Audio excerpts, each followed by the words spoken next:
बिल्कुल मानोगे दीदी, उनके बात सुनो, उनके गुण देखो ना दीदी। संतरा दीदी, अपने बच्चे के गुण देखो, उनके अवगुण की तरफ बुद्धि नहीं जानी चाहिए थारी। सारा दिन उन्हें देखो, उनमें गुण भी बहुत बड़े हैं। एक बात बताओ, थारे तो पैदा हो रही है, थारा है तो खून उनकी नस नाड़िया में दौड़ने लग रहा है, और किसी का थोड़ा दौड़ रहा है यो। फिर तो दीदी अपने बच्चे के बारीकी तो चेक करो, उनके गुण देखो, उनके अवगुण देखना बंद कर दो। गुण देखोगे तो गुण पूंग करो, गुण चोर बन जाओ तुम, गुणा न धारण कर लो। तो दीदी और क्या हो, देखो दीदी आपने छोड़ कर जान लग रहे, टाइम पर अपने आप अपने तो पहले अपने भोजन देने लग रहे, सुथरे तो अपने कपड़े धो कर देने लग रहे, बुढ़ापे मोर खिंचिया करे है। सुथरी बात तुम्हारे सुन की जा है, ये बेचारे तो आज के टाइम में क्या करे, महंगाई इतनी, टाइम नहीं मिल पा रहा, उस अनुसार वे काम भी करना है बेचारे, ये वे प्राइवेट काम बेचारे कर लेंगे तो खा लेंगे दीदी। गलत तो नहीं बोल रही दीदी? तो और क्या करा आदमी, तू बता दे। नहीं बालक भी तड़के बहने खर्चा के नहीं हागला दो रहा। हाँ अरे दीदी, अगर बेटा आम तो एक बार भी न्यू भी कह देना माँ बैठी से ठीक से, उसमें भी दीदी मारे शांति हो जाए।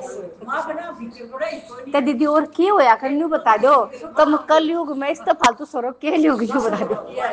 फिर ऐ दीदी फूलपति दीदी, और क्या कहो, आपका बेटा कितना अच्छा है। हाँ दीदी, सिर्फ जितनी भी तुम अपनी दीदी कमी किस समय नहीं है, कमजोरी है थारे अंदर है।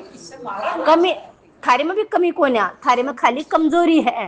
अपनी कमजोरियां ना दूर कर लो बस, क्योंकि देखो यहाँ तो सुनकर जाओ हो तो उसने लागू करो, ये लागू करोगी जब थारा जीवन बढ़िया बनेगा दीदी। और जब तुम सुख शांति तरह होगी, देखो दीदी स्वर्ग की तो और की तो कोई ना, स्वर्ग इस धरती पे है। स्वर्ग की न कहे जहाँ समान विचारधारा का एक वर्ग होता है, विचार मिल आपस में, एक न कहीं दूसरे ने मान ली, टेंशन खत्म। और आप बार बार कहो नहीं मानते, चुप हो जाओ। एक देखो दीदी, एक चुप और 100 सुख ना मिल बेबे अपना बहन, कई बार ना मिलते ना। बात सुनो ए सतवंती दीदी, विचार किससे कहना मिलते, ध्यान तो सुनो, विचार तो दो है के मिल रहे हैं, आदि माता पिता के, सिर्फ शिव पार्वती के विचार मिलते हैं, धरती पर किसी के विचार नहीं मिलते। ध्यान तो सुनो दीदी, विचार मिलाने पड़ते हैं गृहस्थी चलाने के लिए, ठीक है। नु मत सोचे कि मैं बैठी सारी मेरे विचार, लेकिन अपना काम चलाने के लिए विचार मिलना पड़ा। किससे तब कि तो वो हमारी बात मान ले, कि तो हम उसकी बात मान लेंगे, जिसकी उस बात जायज होगी सबके कल्याण के लिए तो हम उसकी बात मान लेंगे, कोई दिक्कत कोई ना। दीदी विचार तो मिलाने पड़ेंगे, अगर हम विचार नहीं मिलाएंगे तो जो बच्चे हमारे घर में उनके ऊपर क्या असर पड़ेगा आप बता दो। क्योंकि बच्चे किससे सीखते हैं, माँ बाप, क्योंकि माँ बाप बच्चे के नजदीक रहते हैं, ठीक है। इसलिए तो मैं कहती हूँ सबसे जरूरी दीदी, बच्चा माँ से सीखता, जितने भी अच्छे बुरे काम सीखता है, ठीक है। हाँ तो दीदी आप लोग के हो दीदी, समय आ गया, एक बात बता दे, दूसरे पर हम कंट्रोल नहीं कर सकते, सिर्फ अपना मुंह तुम्हारे कंट्रोल में है। फिर अरे इसी तुमने बात सुनो, ये भी रोज तुम बढ़िया बढ़िया बात सुनो लाग रहे हो, तुमने बढ़िया बुद्धियां लागी थारे अंदर, और क्या चाहिए भी।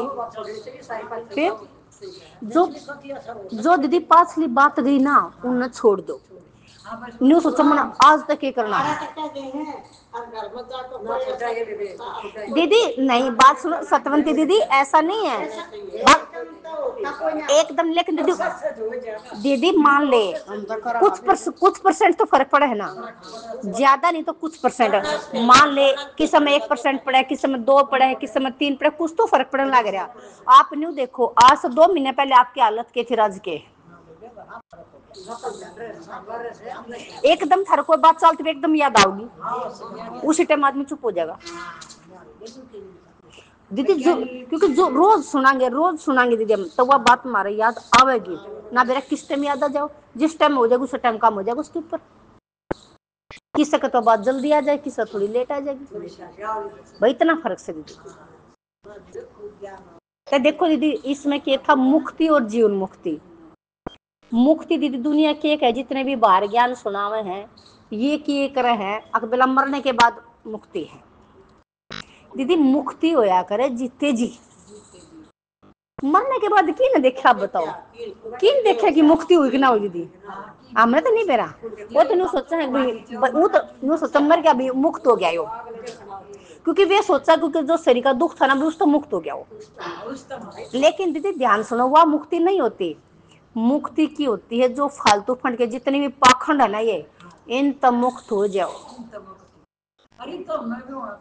आज जीवन मुक्ति क्या हो है कि जीते जी बढ़िया जीवन, जीते इसी शरीर में, जीते जी बढ़िया जीवन जियो, यानी स्वर्ग के साथ जीवन इसी शरीर में जियो।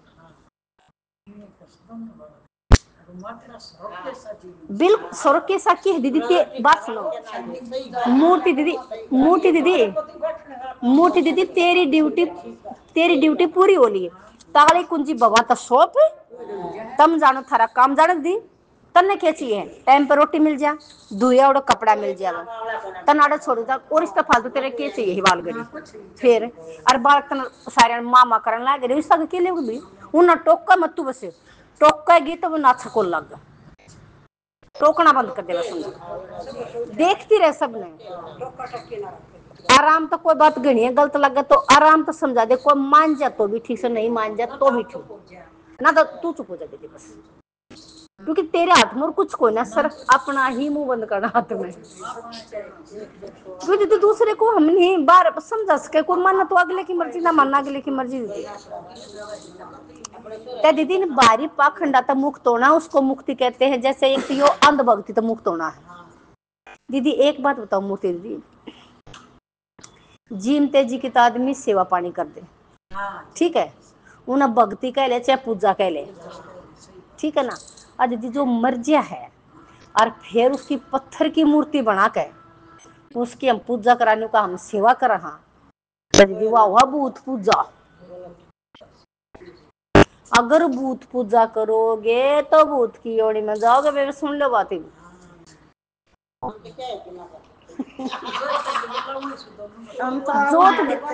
जोत पता क्या करे, जोत लगा ले तू खाली शाम में, सुबह तो सूरज निकले हुए है, सिर्फ शाम में लगा। जोत भी क्यों लगाई जा दीदी? ये जो शक्ति है दीदी कुछ अदृश्य शक्तियां हैं, ठीक है, जो कि दीदी दीदी सुबह की जरूरत को ना, सुबह तो सूर्य निकला है दीदी, सूर्य का दीदी सुबह मतलब सूर्य का अपमान हो दीदी, सूर्य सुबह की जरूरत मत लगा, शाम की लगा दी, हाँ शाम की लगा दी, नहीं दीदी सुबह मत लगाओ, सुबह मत लगा दो, शाम शाम धूप तक खुशबू ताई घर में लगा दो। ये पता क्या दीदी जोत क्यों लगाते हैं? ये होता है दीदी जो शक्तियां है कुछ जो बहुत श्रेष्ठ काम करती वर्तमान समय में काम करने लग रही, ये उनके मान सम्मान होता है, इससे ये उनके मान सम्मान के लिए दीदी जोत बत्ती लगाई जाती है, अगरबत्ती लगाई जाती है, उनके मान सम्मान के लिए, और किसी के लिए नहीं है, क्योंकि वो शक्तियां कभी शरीर नहीं लेती, लेकिन वो बहुत श्रेष्ठ कार्य करते थे, वो हमें दिशा दिखा देती है, ठीक है, क्योंकि और वो शक्तियां वर्तमान में काम करने लग रही दीदी, वो धरती पर काम करने लग रही दीदी, वो कई बार हमारे नजदीक की होती है लेकिन हम उसको पहचान नहीं पाते दीदी, ठीक है। लेकिन आप ये नोट करो दीदी, जो भी कोई है चाहे घर में है चाहे रिश्तेदारी में चाहे कितने, जो तुमने सोच ले सही रास्ता दिखावे है, जीवन का सही तरीका बतावे तुमने, और थारा कोई पैसा खराब नहीं करवाता, तो सोच सकते हो आप कौन है।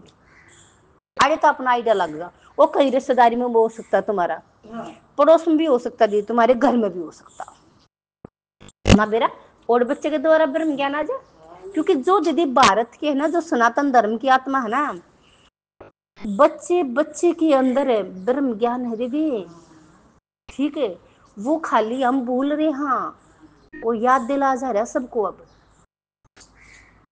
ठीक है। तो दीदी जो भी सत्य ज्ञान तुमने मिल रहा है तो वो शक्तियां ही काम कर रही हैं दीदी, वो आत्मा जो संसार की अच्छी अच्छी आत्मा है ना, जो सत्य आत्मा है, जो 108 तक आत्मा जो हमारा सिमरी नहीं जाती है दीदी, वही वर्तमान समय में वो धरती पर काम करने लग रही है सारी, और उन्हें डायरेक्शन देने वाला कौन है? पांडवपति।